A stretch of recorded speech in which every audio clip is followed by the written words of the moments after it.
সবাই বলো সুরে সুরে সুর লাগিয়ে।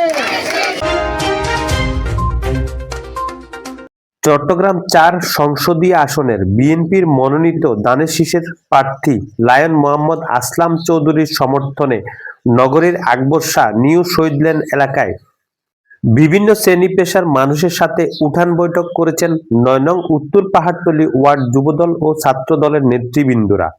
গতকাল সন্ধ্যা ৭টার দিকে নিউ শহীদ লেন প্রাথমিক বিদ্যালয়ের পাশে উক্ত অনুষ্ঠানটি অনুষ্ঠিত হয়।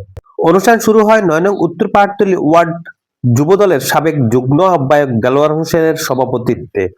এতে আরো উপস্থিত ছিলেন বিএনপি নেতা আবুল হোসেন, বিএনপি নেতা আনোয়ার হোসেন আনু, চট্টগ্রাম মহানগর স্বেচ্ছাসেবক দলের সাবেক সদস্য মোহাম্মদ নুরুল আলম রাজু, মোহাম্মদ নুরু, মোহাম্মদ সুজন, জাহাঙ্গীর আলম সুজন, মোহাম্মদ মহিন, নিউ শহীদ লেন ইউনিট যুবদলের সাবেক সাধারণ সম্পাদক রাসেল, সাবেক সাংগঠনিক সম্পাদক মোহাম্মদ কামাল, সাবেক সহসভাপতি রকি, মোহাম্মদ রবিউল হোসেন সরব, মোহাম্মদ আরিফ, মোহাম্মদ শাহিন, ছাত্রদল নেতা মিনহাজ উদ্দিন রাব্বি, মোহাম্মদ হাসান, মোহাম্মদ সাকিব, মোহাম্মদ হিমেল, মোহাম্মদ রাব্বি, মোহাম্মদ হৃদয়, মোহাম্মদ অয়ন, মোহাম্মদ রাশেদ সহ আরো অনেকে উপস্থিত ছিলেন। এ সময় নেতৃবৃন্দরা বলেন, লায়ন মোহাম্মদ আসলাম চৌধুরী বিএনপির মধ্যে ত্যাগী ও নির্যাতিত একজন নেতা। তাকে সংসদে পাঠাতে পারলে তিনি জনগণের কথা বলবেন। আমাদের এই অবহেলিত এলাকায় উন্নয়ন হবে। আমার মা বোনদেরকে সরলতার সুযোগ নিচ্ছে, তারা এক একবার জান্নাতের কথা বলে, এক একবার বিভিন্নভাবে তারা বিভিন্ন প্রতিশ্রুতি দিয়ে তাদের সরলতার সুযোগ নিচ্ছে।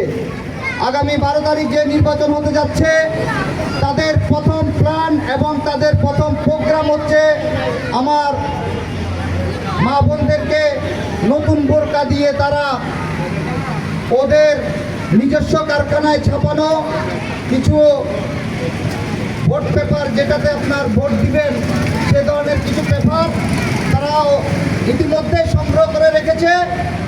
এক একজন মা বোনের পকেটে তারা 20টা করে ব্যালট পেপার দিবে, জাল ভোট, যেটাতে দাঁড়িপাল্লায় ভোট দেওয়া, আগে থেকে দাঁড়িপাল্লাতে ভোট দেওয়া আছে। অতএব আমার মা বোনদেরকে সরলতার সুযোগ নিয়ে তারা যে কর্মকাণ্ড করতে যাচ্ছে, আমরা সেই কর্মকাণ্ড ফাঁস হয়ে যাচ্ছে, আমরা সেগুলোর ব্যাপারে সজাগ আছি। অতএব আমার মা বোনরাও সজাগ আছে। কোনো জামাতের কথা শুনে তারা কোনো জাল ভোটের পেপার নিজের পকেটে নিয়ে ভোট বাক্সে রাখবে না। আপনারা কি রাখবেন? জামাতের ফান্দে আপনারা পড়বেন? এই গুপ্ত সংগঠনের ফান্দে কি আপনারা পড়বেন? অতএব সবাইকে সজাগ থাকতে হবে। শাসন দেখবেন ইনশাআল্লাহ তারেক জিয়ার তরুণ দেশকে এমন সুন্দরভাবে চালাবে, সন্ত্রাস মুক্ত, দুর্নীতি মুক্ত, সন্ত্রাস মুক্ত দেশ গঠন করবে। আপনারা শান্তিতে থাকতে পারবেন। 12 তারিখ সারাদিন ধানের শীষে ভোট দিবেন। কথাই আপনাদেরকে বলবো, 12 তারিখ সকালবেলা আপনাকে যদি ভোটটা প্রয়োগ করতে হয়, আপনার রাত্রের বেলা আপনার যতগুলো কাজ আছে ঘরের ফ্যামিলির, আপনাদের যে কাজগুলো আছে এই কাজগুলো আপনারা সেরে ফেলবেন। সেরে আপনার 6টায় আপনার কেন্দ্রে চলে আসবেন। 6টায় কেন্দ্রে আসলে আপনি যত তাড়াতাড়ি আসতে পারবেন তত তাড়াতাড়ি আপনি চলে যেতে পারবেন। আপনি যদি দেরি করে আসেন তাহলে আপনার ভোটটা প্রয়োগ করতে আপনার দেরি হবে। আপনার সংসারের ফ্যামিলিতে বাচ্চা কাচ্চা আছে, ওদের সমস্যা হয়ে যাবে। না করে নাই, আপনারা অস্বীকারের কিছু করার নাই। আমি আমার নিজের টাকা দিয়ে 110টা রেশন কার্ড আপনাদেরকে করে দিয়েছি। আপনারা অস্বীকার করতে পারবেন না। যদি আমার 110টা রেশন কার্ড করে দিয়ে থাকে, আপনাদের কাছে আমার একটা দাবি, শহীদ রাষ্ট্রপতি জিয়া রহমানের আদর্শে মার্কা ধানের শীষ, শহীদ রাষ্ট্রপতি খালেদা জিয়ার মার্কা ধানের শীষ, তারেক রহমানের মার্কা ধানের শীষ মার্কা একটা ভোট দিবেন। তা যদি পূরণ করতে হয়, 12 তারিখ আমাদের ধানের শীষের প্রতীক ধানের শীষ মার্কা ভোট দিয়ে জয়যুক্ত করে আপনাদের সমস্যার সমাধানগুলো করে দেওয়ার সুযোগ করে দিবেন। কথাকে আপনাদেরকে আমি বলি, আমরা যদি আমাদের নেতার কাছে কিছু চাইতে হয় তাহলে কিছু দিতে হবে। তাহলে দিতে হলে কি দিতে হবে? আমাদের নেতাকে আমরা কি টাকা দিতে হবে, ঘুষ দিতে হবে? না, কি দিতে হবে?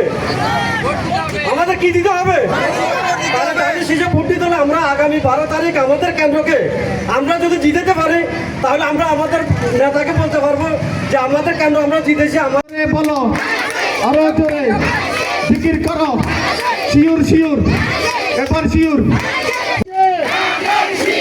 কাজলি খেলার মার্কা, সুরমা আপার মার্কা, কুকি আপার মার্কা, লাইলি খেলার মার্কা, রেনা আপার মার্কা।